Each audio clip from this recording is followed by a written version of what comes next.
Hey, welcome into another episode of the Snap Fantasy Football Podcast.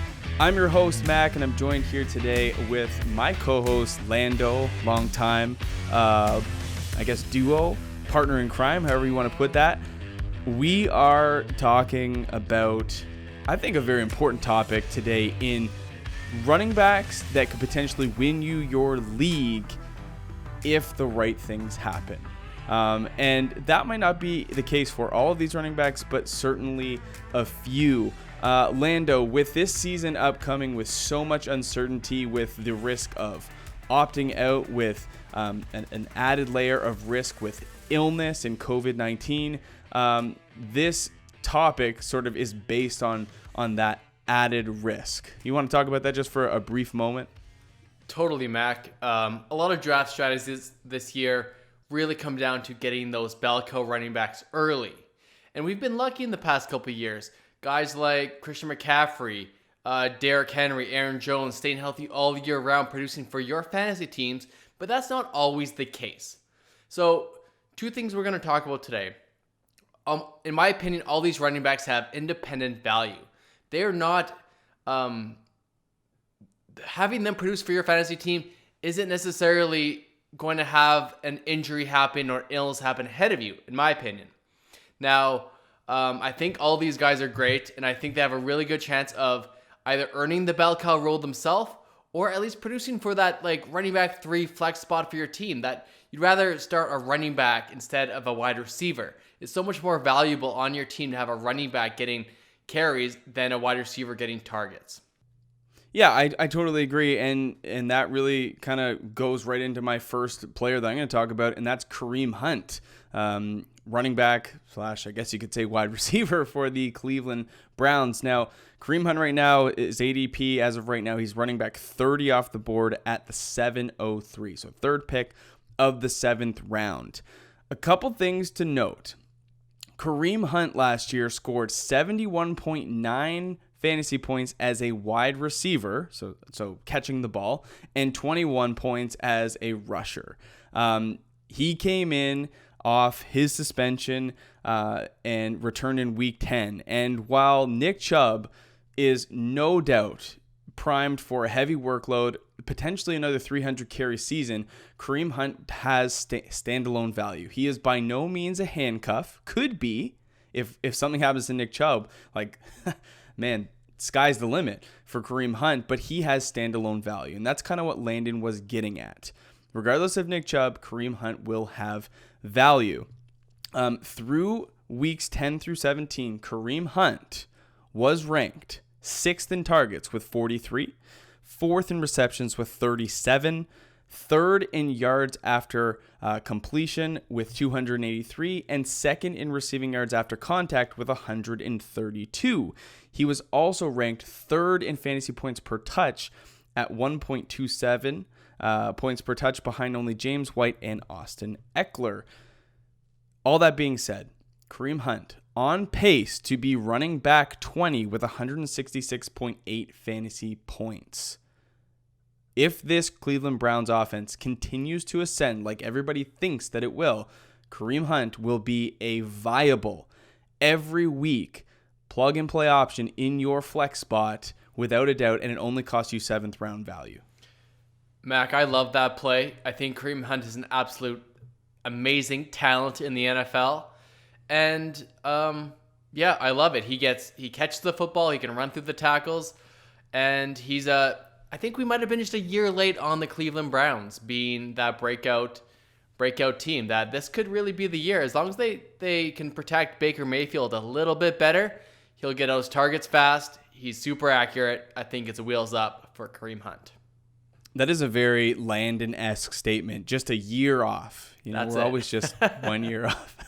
Why don't you jump in and give us one of your guys? Now, I know you're a little bit later in ADP than I am, but give me one of your late guys that you're interested in. All right, my first guy is going to be Duke Johnson of the Houston Texans. It's not a sexy pick, not whatsoever. Duke Johnson has been one of the most efficient running backs in the NFL since he's entered the league. It's unfortunate that he landed on that Cleveland Browns team kind of right from the get-go. He wanted to be traded, and then he went to Houston. Now, he's not a normal handcuff, because I think there's a really good chance that he outplays David Johnson. The chance is pretty high, in my opinion. Well, it's not low. That dude, or David Johnson, It's not low. flames out and just lands on his face. And the trade was a complete bust. And then Duke Johnson, last year he was top 4 in NFL in points, fantasy points per touch. And David Johnson was 54th in the NFL in yards after contact. He was behind guys like Kareem and Royce Freeman, guys that you didn't want on your fantasy team last year. So there is a non-0% chance that he will be valuable week to week in your flex play from the get-go, and then just earns the spot from David in week 3 or 4 once we've realized that David Johnson just doesn't have it anymore. Mac, I know you're a fan of DJ, David Johnson. Do you hate this selection from me? I don't, and I guess the track record for David Johnson over the last 2 seasons has been injury riddled and unproductive. And I don't know if it's completely his fault on the unproductive, seeing as like 80% of his rushes in 2018 were basically HB draws straight up the middle.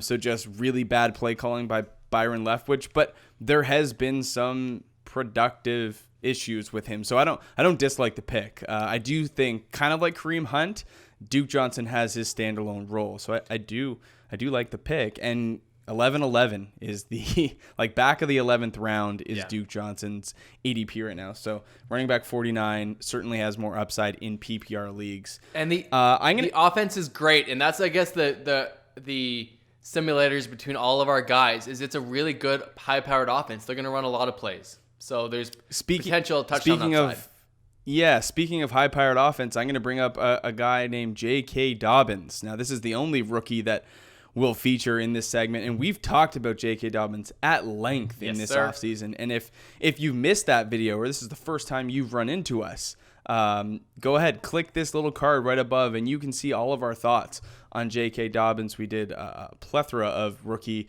videos this offseason for you guys, so the content is there. You just got to go searching, but that one's been plugged for you. The narrative I'm going to explore today is not to anything to do with J.K. Dobbins' talent. I just think it pairs so well with what I'm going to talk about, and that's the tendency that the Baltimore Ravens have with rushing the football. They ran for over 3,200 yards last year on 598 rushing attempts as a team. Collectively, it wasn't all Lamar Jackson. Collectively, they were 1,000 yards ahead of the San Francisco 49ers, 1,500 yards ahead of the Titans, and almost 100 rushing attempts ahead of those San Francisco 49ers, who were so elite on the ground in running downfield, setting up zone blocks. They're unbelievable. The Baltimore Ravens run 100 times more per season. So the amount at which they want to rush the football and which led them to a 14-2 record, they're going to continue to do that because that's what works. Built in off that read option that Lamar Jackson runs, the ball's going to continue to go to Mark Ingram. And undoubtedly, Mark Ingram will still be the goal line back. But Mark Ingram has been really good in a two-back system like he was in New Orleans with Alvin Kamara. J.K. Dobbins is going to come in, and if you look at the vacated target numbers, there's no room for J.K. Dobbins if you look at those metrics. But Gus Edwards, 133 attempts last year. It escapes me. Justice Hill, 58 attempts last year. There's no doubt in my mind that J.K. Dobbins comes in and gets the work over those two. So when you factor that in, there's like 180 attempts there that he could potentially steal. And I'm not saying that Gus Edwards is going to be rendered useless, but I'm saying, could J.K. Dobbins see 120, 130 rushing attempts this year? 100%. What do you think about that Lando? What encourages me about this is where they took him in the NFL draft. They took him in the second round, and that's high capital these days for a running back. He's extremely athletic. There again, he can easily be productive with Mark Ingram on the field, but he could also beat out Mark Ingram. Mark Ingram hasn't shown us anything that he's slowing down, but it's very possible. He's getting to his age 30 season. I think he's going to be 31 this year, and that is super old for a running back. And J.K. Dobbins has a ton of juice. He was one of your favorite running backs coming into the draft. And then once he landed with the Ravens, he was definitely mine. So, I mean, I say that about a lot of rookies, so don't hold me to it.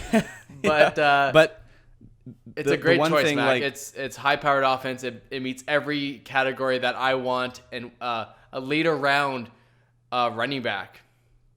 Right. Closing remarks on that, like, you're going to get J.K. Dobbins. You're probably going to have to reach for him because I expect his ADP to rise. But as of right now, in the end of July, he is going at the back of the 10th round at the 10-12, and he's running back 46 right now. I do still think that because of how much Baltimore rushes the ball, especially in the 10 zone or inside the 5, Mark Ingram's going to have touchdown upside, no doubt. And he will outplay his ADP. But J.K. Dobbins might find himself in more work than he signed up for. And the concern of people might be, well, what if Lamar Jackson's just going to run it, right? He's going to run those touchdowns. And that's fair. And I guess it's possible if Lamar does it from like the 45, but the coaches are not going to want Lamar to run in the red zone. They're going to want those plays to be designed and for these running backs to get hit and hammered in the red zone and not their star quarterback.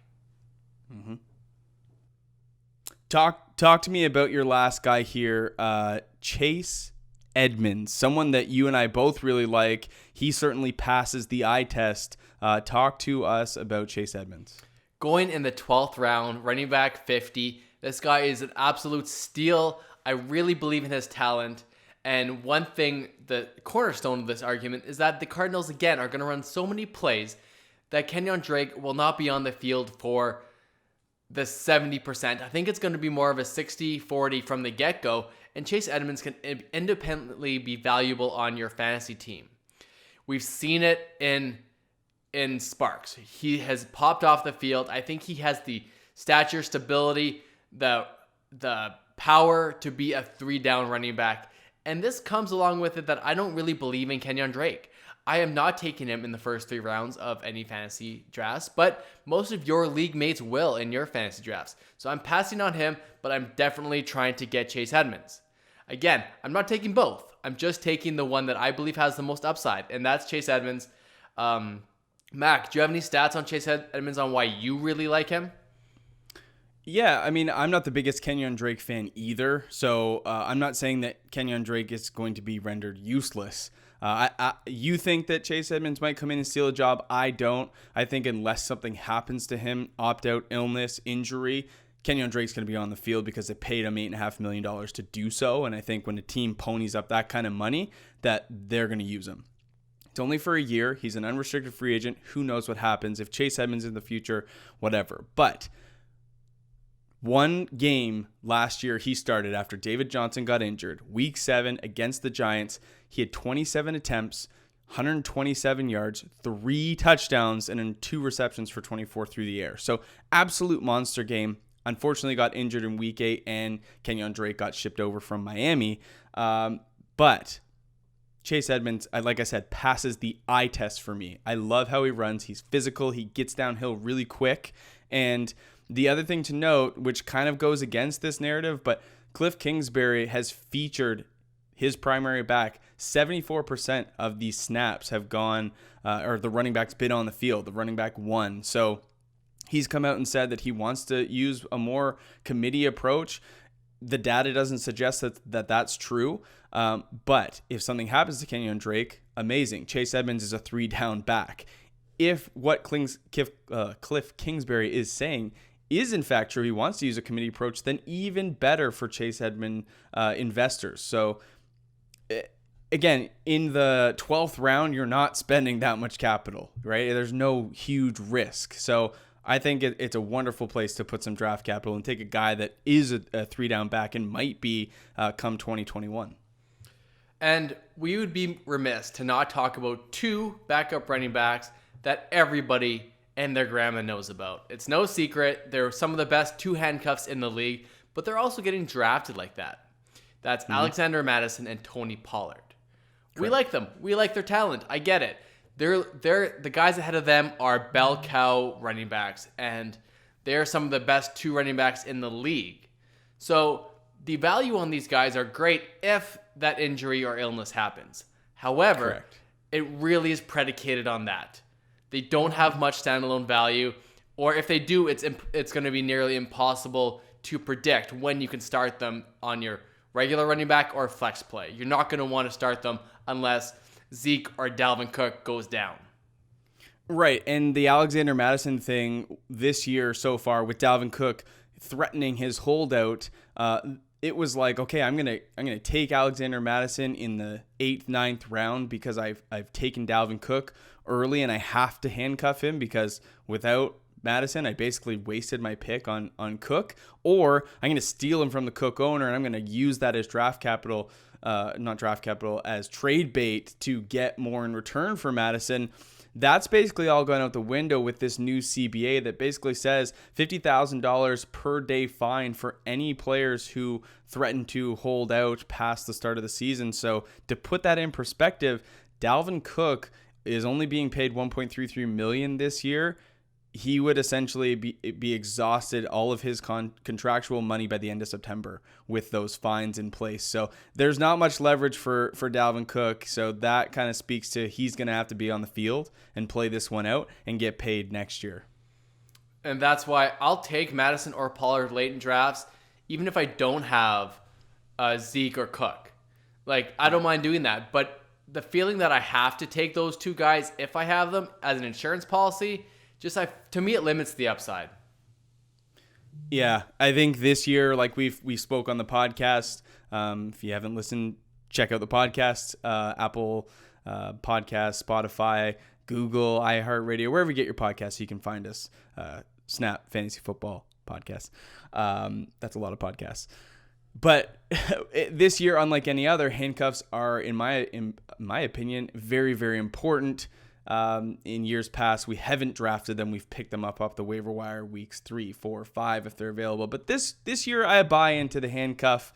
Depends how deep your league is. 2 other names I'll bring up really quick that you might want to think about as late stashes or maybe waiver wire pickups. Lamar Miller and Devonta Freeman still have yet to sign with the team. But if there's any opt-outs or COVID illnesses, those guys might make their way onto some rosters, and there's upside, no doubt. Look, guys, thanks so much for kicking it with us today. If you're new to the channel, please leave us some feedback. A comment will go a long way. What did you think? Are we a little bit off on these takes? Do you really like them? Did we convince you to spend some draft capital on Kareem Hunt for that flex play? Or, like Landon said, Duke Johnson might be that poor man's Kareem Hunt. Did we convince you? Let us know. Leave a like. If you really liked it, you want to see more from us, hit that red button. Subscription goes a long way. It's free for you, means the world to us. And you can catch us on social media at @snap_fantasy on Twitter and Instagram. And keep your eyes up for the next one because we will be back this week.